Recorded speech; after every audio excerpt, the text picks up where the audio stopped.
Bismillah. Assalamualaikum warahmatullahi wabarakatuh. Yang pertama, teori pertama tentang tingkatan ikhlas. Ini saya ambil dari syarahnya kitab Hikam. Ini saya ambil dari Minahul Qudsiyah. Ini syarah dari Syekh As-Sarqawi terhadap kitab Hikamnya Syekh Ibnu Athaillah. Orang ikhlas itu ada 3 level. Level awam yaitu ikhlasul ibad, ikhlasnya ahli ibadah. Ada jenis khawas, ini ikhlasul muhibbin.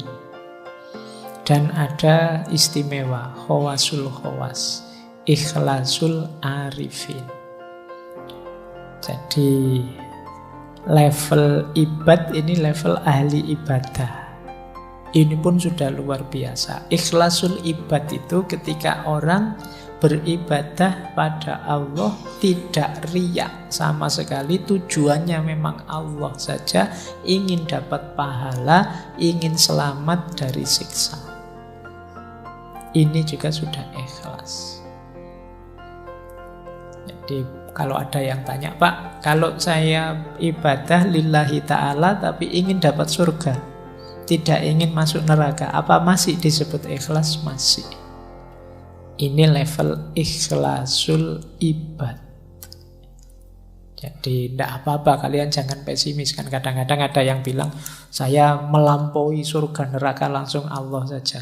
Padahal pikiranmu masih sholatnya bolong-bolong aja, gayanya ngomongnya ngono.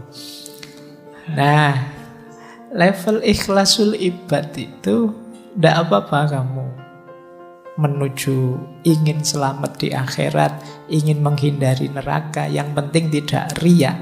Jadi tujuannya memang Allah saja dan ingin diberi itu oleh Allah.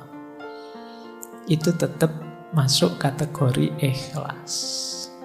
Jadi yang pertama ini jenisnya. Ada lagi lebih tinggi, yaitu ikhlasul muhibbin. Ikhlasul muhibbin itu ikhlasnya para pecinta. Kalau ini ikhlas lillahi ta'ala, tidak tergoda lagi oleh surga, neraka, pahala, dan siksa. Tujuannya ingin dekat saja dengan Allah. Dulu kita belajar sufi perempuan Robiah Al-Adawiyah, itu kan banyak gambarannya ikhlasul muhibbin. Ya Allah, kalau ibadahku ini karena ingin surga, jauhkan aku dari surga.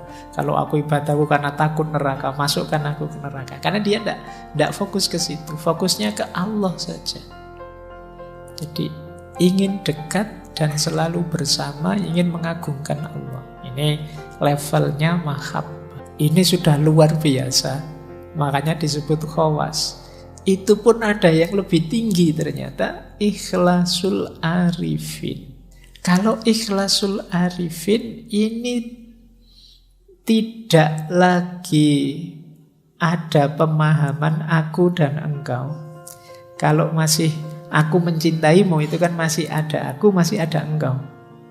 Ikhlasul arifin itu aku sadar sepenuhnya bahwa ikhlasku seperti apapun diriku, itu semuanya dari engkau. Kalau aku mencintaimu ya Allah, itu pun cinta yang kau anugerahkan dalam diriku. Jadi andilku itu tidak ada sama sekali. La haula wa la quwata illa billahil aliyil azim. Dayaku, kekuatanku, apapun kebaikan yang aku lakukan, itu semuanya hakikatnya adalah engkau, bukan aku. Orang yang level muhibbin tadi kadang-kadang kalau tidak hati-hati terjebak membanggakan dirinya. Bahwa aku bisa ikhlas, aku bisa tidak tertarik lagi surga neraka dan lain sebagainya. Tapi di level arifin itu sudah tidak mungkin lagi, karena dia sepenuhnya sadar bahwa kebaikan dirinya, cintanya pada Allah, dayanya untuk menuju Allah itu semuanya hakikatnya anugerahnya Allah saja. Tanpa Allah mengizinkan, ridho, menganugerahi, tidak mungkin bisa begitu. Itu namanya ikhlasul arifi.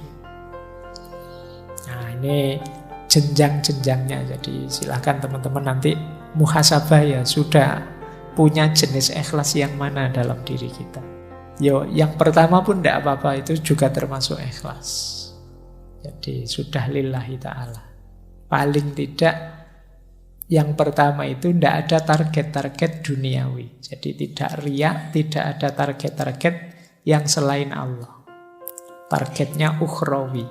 Nah, ini pun sudah masuk kategori ikhlas. Baik, jadi ini konsep pertama. Semoga tidak terlalu berat ya dipahaminya, maksudnya kalau dijalaninya ya pasti ampun. Paling enggak kamu ngerti dulu itu kan sudah lumayan. Rutenya seperti ini untuk menuju ikhlas itu. Catatan saya ada 4 untuk menuju yang khawasul khawas tadi.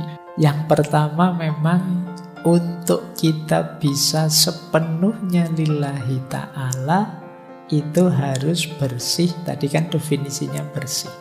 Bersihnya diri dari dosa dan kemaksiatan. Ini level paling awal. Jadi semoga teman-teman tidak termasuk golongan yang ngeyel ya. Kadang-kadang ada orang ngeyel, apa bisa Pak ada manusia yang bersih dari dosa dan kemaksiatan? Itu kan mesti ono sing takok ngono. Paling tidak bersih dari dosa dan kemaksiatan yang disengaja. Jadi manusia memang kadang khilaf, manusiawi saja, kita pun kadang kepleset.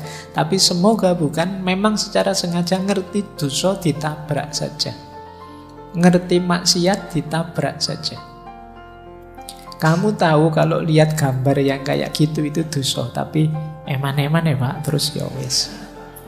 Ya sudah, berarti kamu level awal saja masih belum bersih. Jadi kok tidak sengaja terlihat tidak apa-apa, rezeki. Itu kan ada kalimatnya yang laka al-ula. Laka al-ula itu ya memang kok tidak sengaja kelihatan, itu kan rezekimu memang laka al-ula. Tapi setelah itu jangan diulangi. Ya, kalau ada eman-emannya tadi berarti sengaja. Yang pertama kan tidak sengaja, tidak masalah. Ya, kalau diulang lagi gitu. Jadi kamu kok setelah lihat kok terus diulang lagi, atau tidak diulang tapi dipenelengi terus. Saya tidak ngulang kok Pak, ya tak lihat tapi ya suwi nontonnya padha wae.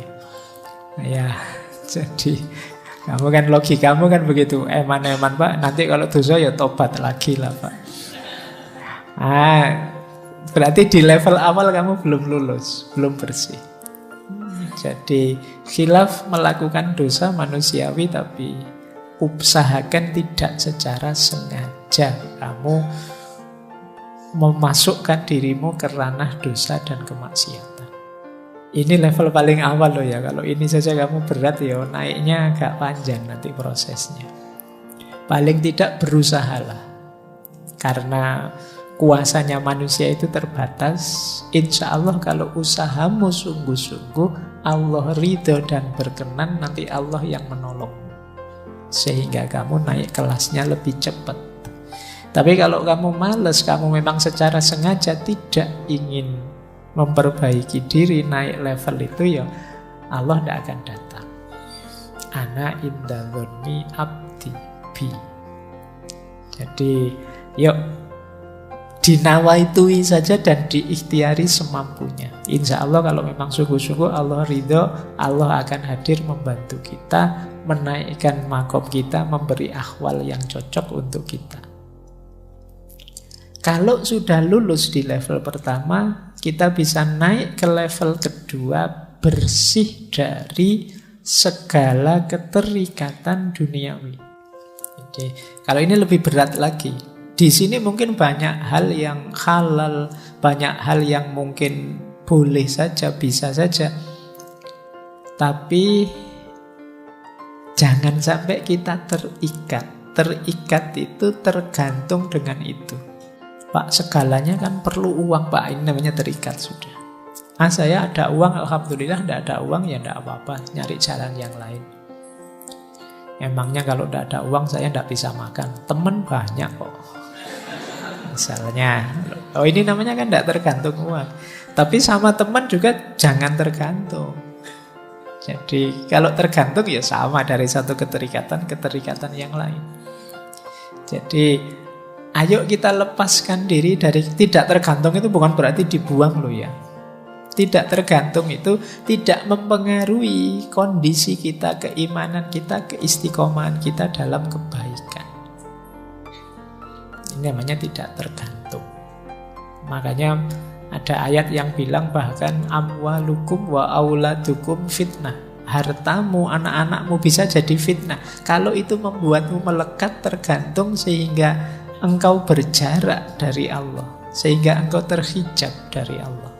Ketergantungan kita satu-satunya yang sah hanya Allah saja. Allahus Shomad. Pokoknya apapun yang terjadi, saya harus lulus semester ini misalnya. Itu nanti hati-hati bisa jadi ketergantungan. Boleh kamu punya nawa itu begitu, tapi yo, kalau memang jalannya berhadapan dengan halal haram, baik buruk, jangan diterjang saja. Kalau kamu terjang saja ketergantunganmu, itu namanya sudah tergantung. Orang tergantung itu kan apapun yang terjadi saya harus di situ, saya harus itu.